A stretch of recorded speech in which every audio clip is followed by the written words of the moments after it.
with any of our listeners out there, what are you calling the ABCs? Are you literally talking the fact of like projection, rhythm, rise? Are you talking Yeah, some of those things, contact length, segmental positions, postures, movement expression. So we know when people accelerate, whether it's curvilinear or linear, that contact times lessen as you get faster and air time increases and attack angles change according to acceleration. And stride length and stride frequency generally grow together. Now, the context is, are you accelerating over 3 yards, 10 yards, 20 yards? And that changes the equation a little bit, but still, those heuristics or first principles have to be addressed. I mean, those are foundational tenets of movement or gait.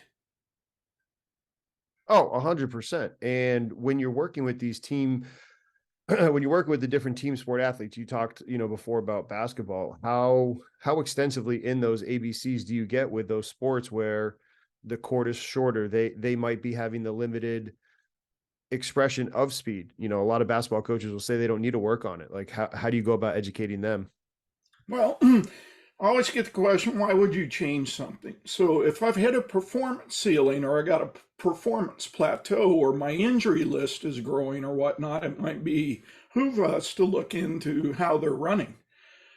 I think most team sport coaches talk about first step. They got a great first Mm. step. Well, to me, that's starting. That's overcoming stationary inertia and creating a solid excursion angle on that first step. So how are they doing that? That might be a starting spot. What do their first 2 steps look like? Or in a change in direction, how are people re-accelerating after the apex of the change?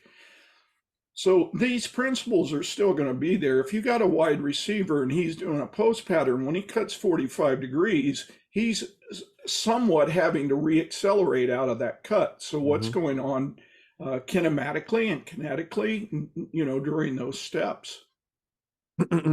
Within that context, do you think that, sticking with that like football player example, do you think that there are coaches trying to speed it up and get their athletes to be able to do things that they shouldn't be doing because in high school their athletes are doing speed work and routes and things that they should not have been doing? Or is the whole process just completely being bastardized and too rushed? I think that's a very complex and layered question, probably. So, is there training bias? Yes. So people can overcook certain ideas, certain principles, or whatnot, and that can create chaos later down the road. You might be able to get away with X, Y, and Z in high school. You go to university, everybody's fast. So maybe you have to upgrade those skills. You go to the NFL, it's an even more select uh, population that you're dealing with. So I think people get too caught up on the biomechanical model. I think there are certain movements and positions and whatnot that good movers exhibit and poor movers don't exhibit. Now, there's some bandwidth depending on environment, stage of development, so on and so forth. But you're not going to see anybody running really fast with zero knee lift.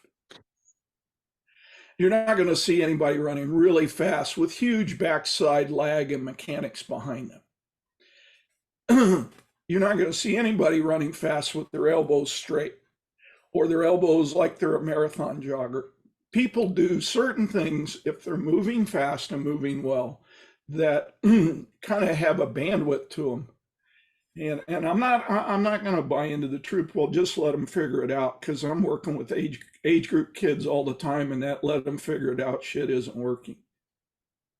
um Talking about that, one of the things that came into my head is a former colleague of mine who was a track athlete, now works with basketball and track.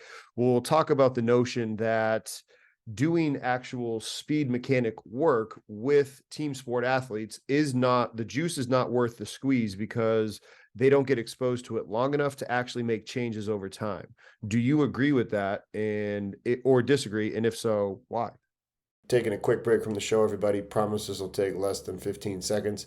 Friendly reminder, go ahead, hit that subscribe button below. It helps us out and it helps you out by being notified whenever we have new content come out. So hit that subscribe button. And with this, let's get back to the show.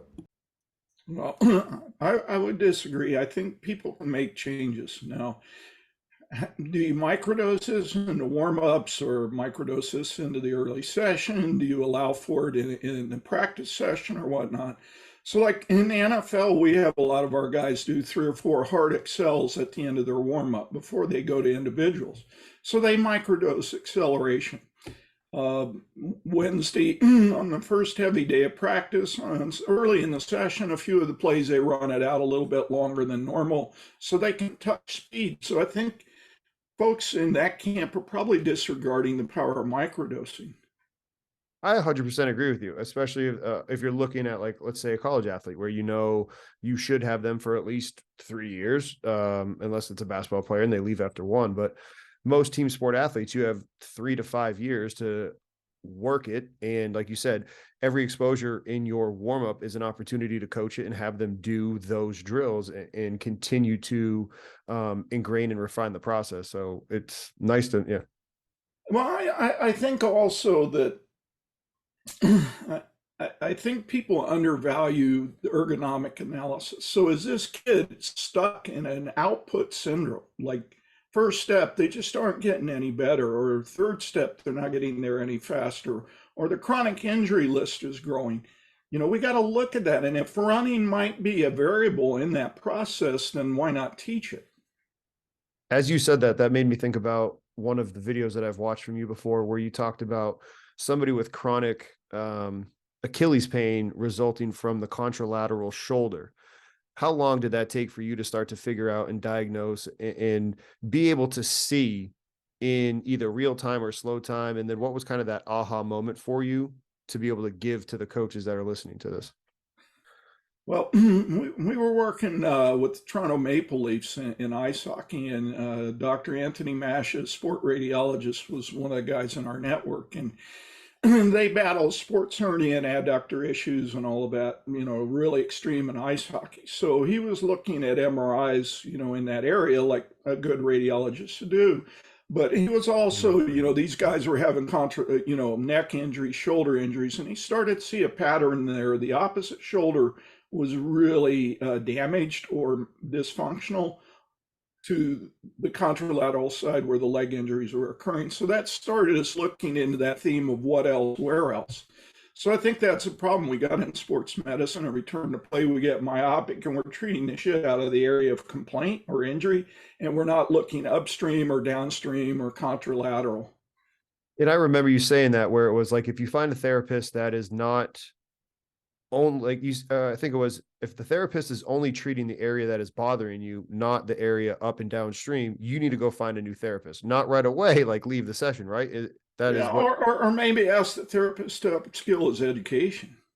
yeah. And for me, hearing that, that going back to, Chinese medicine, what, like, again, just why that shoulder as opposed to the hip, like it, and do you find it more the shoulder or the hip that on that contralateral side in what you found? Well, I think shoulder hip relationships we're seeing big trends and patterns in a lot of this dysfunction. So, baseball pitchers with rotator cuff injuries or ulnar collateral elbow injuries, we always see stuff going on in the left hip if they're right handed. And the left spine, sacral ilium movement. I think the future is going to be in this fascial work that's being done by the Stecos in Italy, Schlepp in Germany, Voyer in Paris, and some of the Thomas Myers things about. We don't really know these fascial trains and how they're affecting movement. And that's another complaint I have in PT or return to play. We're treating muscles and bones and ligaments and tendons pretty well, but we're totally ignorant on what to do with fascia and the hydraulics and the fluid dynamics of the body.